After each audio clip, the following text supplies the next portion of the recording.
नमस्कार दोस्तों, हमारी आज की इस कहानी का नाम है इंतजार। बहू इतना धीरे धीरे काम करेगी तो कैसे चलेगा। अरे तुम्हारी ननद की शादी है, कोई जिम्मेदारी का एहसास है कि नहीं। बताओ, एक बच्ची की माँ हो गई और अभी भी इसे टोकना पड़ता है। तुम्हारी बहन की शादी होती तब भी क्या इसी तरह हाथ पर हाथ बैठी रहती। चलो अब जल्दी जल्दी खाना आज चलाओ। शकुंतला जी अपनी बहुत तमीसा से कहती है। तनीषा बोली, मम्मी जी लगभग सारा काम हो गया है, आप इतना परेशान क्यों हो रही हो। जितनी भी साड़ियाँ मैंने फॉल लगाकर पहले ही रख चुकी थी और दीदी को जो भी सामान जाएगा वो सब पैक कर चुकी हूँ। शकुंतला जी बोली, बहू और वो जो महंगा वाला डिनर सेट है जो तुम्हारे साथ आया था वो भी उसे दे दे। मैं तो उसी समय सोची थी कि ये पूजा को दे दूंगी, पर लगता है तुम्हारा मन नहीं है। अरे तुम्हारी शादी को इतने दिन हो गए, अब उसे निकाल कर क्या करेगी। शकुंतला जी बोली। तनीषा ने कुछ नहीं कहा, बस मुस्कुरा कर हाँ में इशारा कर दी और वहां से चली गई। कमरे में बैठी तनीषा सोच रही थी, अभी दिन ही कितने हुए थे तब तनीषा बहू बनकर ससुराल आई थी। कुल मिलाकर 4 साल ही हुए होंगे, वो भी कैसे बीत गए पता नहीं चला। क्योंकि आते ही सासू माँ ने यह कहकर चाबी का गुच्छा थमा दिया कि तुम्हें तुम्हारा घर सौंप रही हूँ, पर उन्होंने ये नहीं कहा कि उसके साथ अपना विश्वास भी दे रही हूँ। फिर भी तनीषा सबको अपना बनाने की कोशिश में लगी रही। इधर तनीषा अपने कमरे में अपनी कमर सीधी कर रही थी। उधर शकुंतला जी की बहन निर्मला बोली, दीदी आपको नहीं लगता कि आप अपनी बहू पे कुछ ज्यादा ही हुक्म चलाती हो। कल को अगर पूजा की सास उससे ऐसे बातें करे तो आपको अच्छा लगेगा। शकुंतला जी बोली, मैंने ऐसा तो कुछ नहीं कहा। निर्मला जी बोली, दीदी मैं 4 सालों से देख रही हूँ कि वो हर किसी को अपना बनाने की कोशिश में लगी रहती है। ये तो संभव होगा जब आप भी उसका साथ दोगी। मैंने ऐसे कई घरों में देखे हैं जहाँ मन उठाए घर घर बिखर जाते हैं। कई बार बहू की गलती होती है तो कई बार घरों में सास की गलती भी होती है। आप मेरी बहन हो इसलिए कह रही हूँ, आगे आपकी मर्जी। सच कहा है किसी ने, जीवन को माता पिता देते हैं परंतु भाग्य ईश्वर लिखता है। बहू किस्मत वाली होती है तो लड़की जिसे धन संपत्ति कम मिले पर सास ससुर का भरपूर प्रेम मिले तो उसे ससुराल में मायके की याद नहीं आती और कोई कठिनाइयाँ नहीं होती। बड़ी धूमधाम से पूजा की शादी हुई और वो विदा हुई। एक पल को तनीषा को चैन नहीं था। बच्चा कैसे रह रहा है वो भी नहीं देख पाती, बस कुछ अपने के भरोसे रहती थी।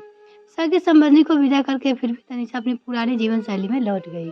पति दफ्तर जाते, बेटा स्कूल जाता और घर और सास की जिम्मेदारी को निभाती और उम्मीद रखती कि एक रोज ससुराल में उससे मायके जैसा प्यार मिलेगा।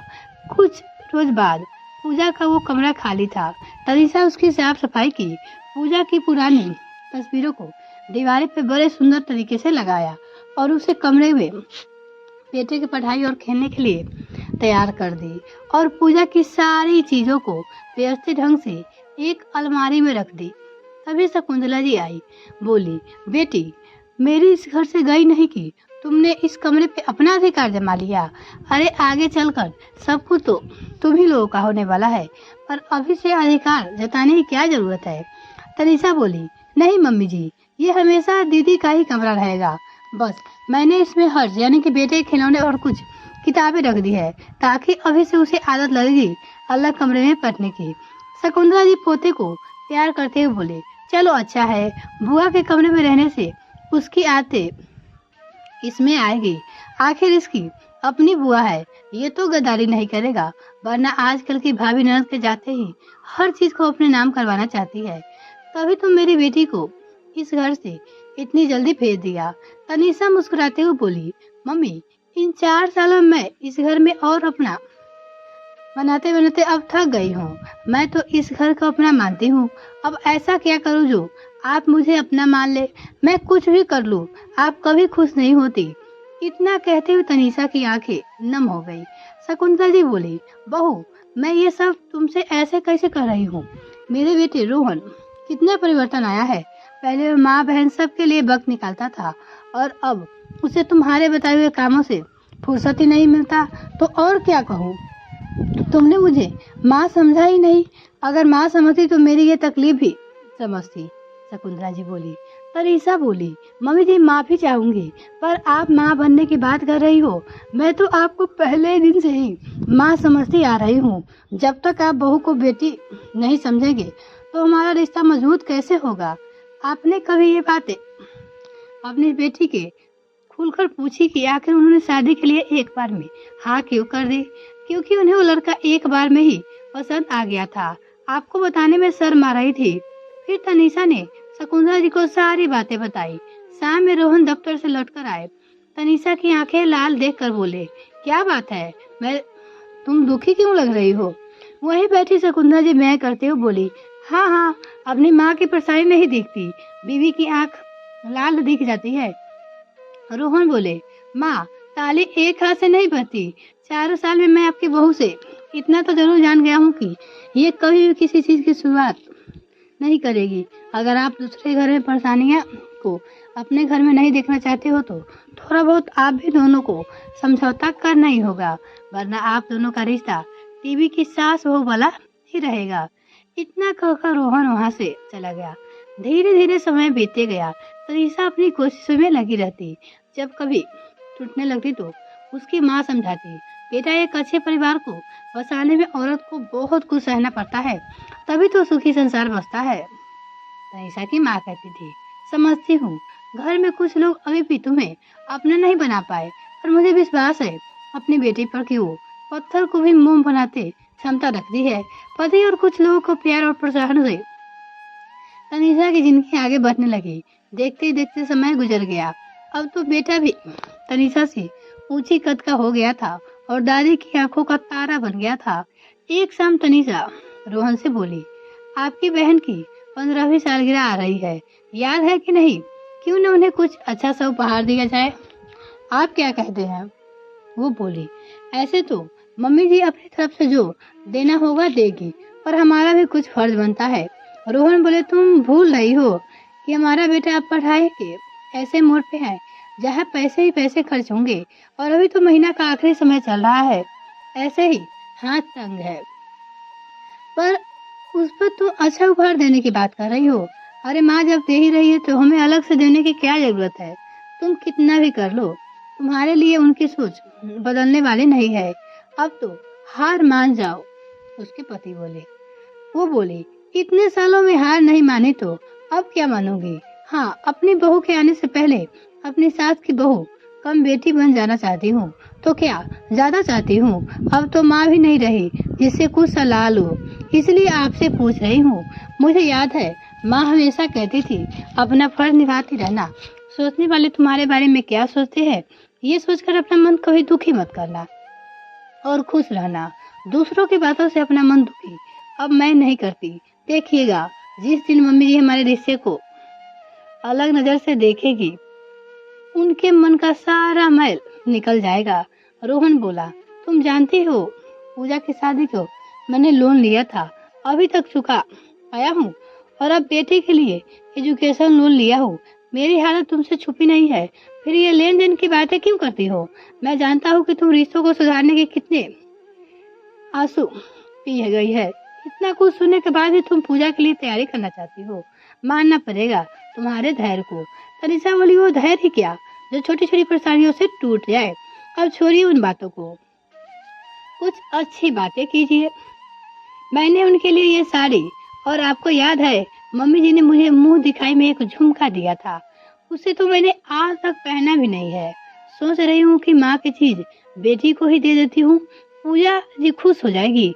रोहन बोला, मैं यहाँ एक एक पैसे जोड़ रहा और तुम खर्चे की क्या बात कर रही हो?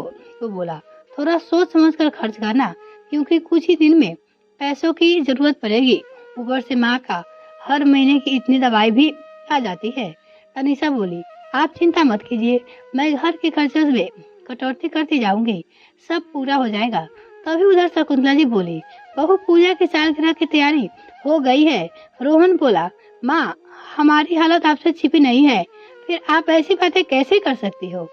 सब कुछ संभालना बहुत मुश्किल हो रहा है, महंगाई आसमान छू रही है और खर्चा कम नहीं हो रहा, और अकेले मैं ये सब कैसे संभालूंगा?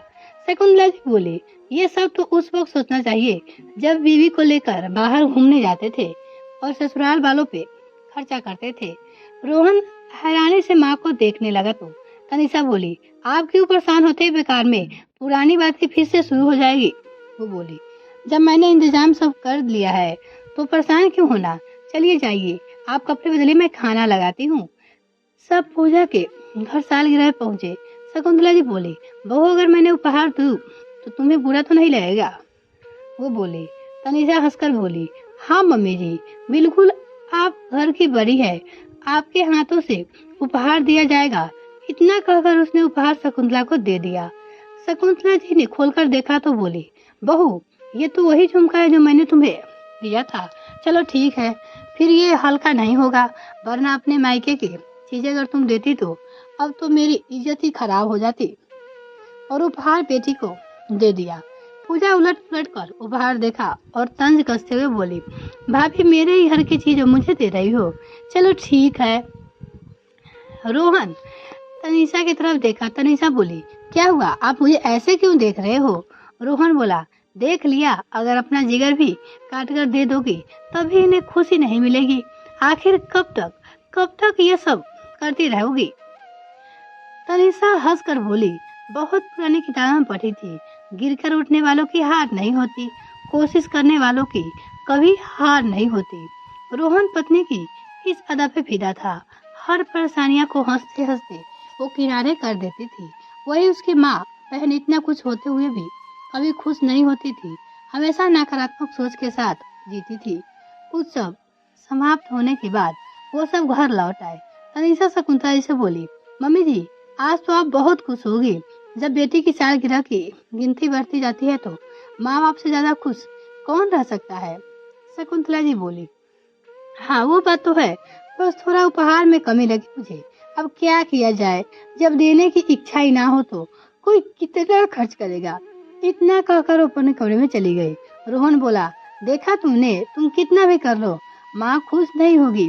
तनिषा बोली, मुझे मम्मी जी से अब कोई शिकायत नहीं है, अब मैं अपने मन में ऐसे विचारों को आने ही नहीं दूंगी जिससे कि कल को मेरी बहू के साथ मेरा रिश्ता खराब हो।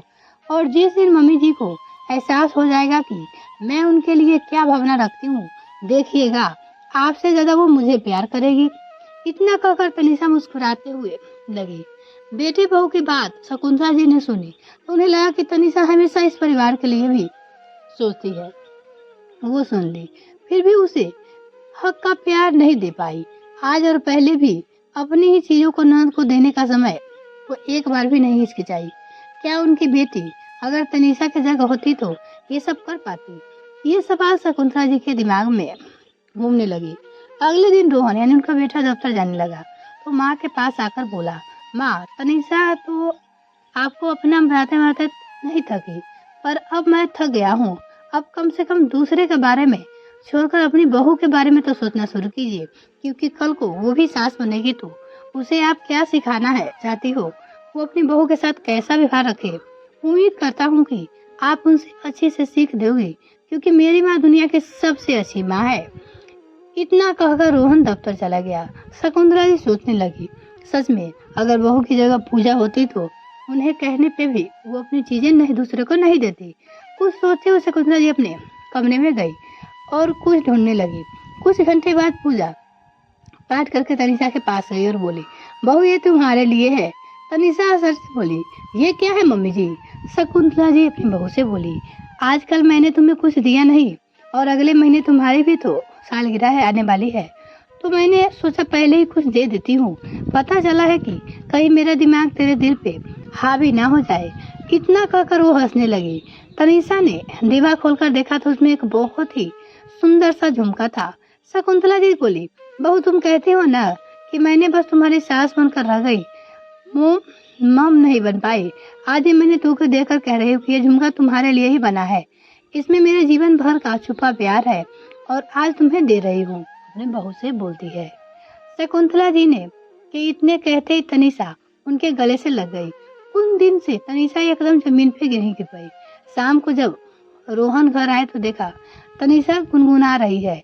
जब उन्होंने सारी बात पूछी और तनिषा ने बताई तो रोहन आश्चर्य से बोले, ये बदलाव कैसे आया। तनिषा बोली, मेरा इंतजार से आया है और कैसे। आखिर मैंने मम्मी जी का सास से माँ बना ही लिया। और ये देखिए मम्मी जी ने ये बैंक के कागजात दिए हैं। वो बोली है कि जितना भी लोन है उसे खत्म करो और मेरे बेटे को आज़ादी से जीने दो। रोहन की आंखों में आंसू आ गए और वो तुरंत जाके माँ के गले लग गया और बोला, माँ आपके अंदर ऐसा बदलाव कैसे आया?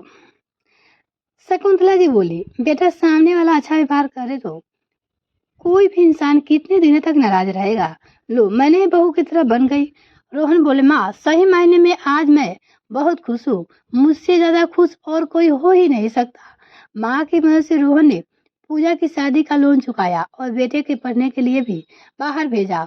वो दिन था और आज का एक दिन है जब शकुंतला जी ने तनिषा के बारे में एक शब्द भी गलत नहीं कहा।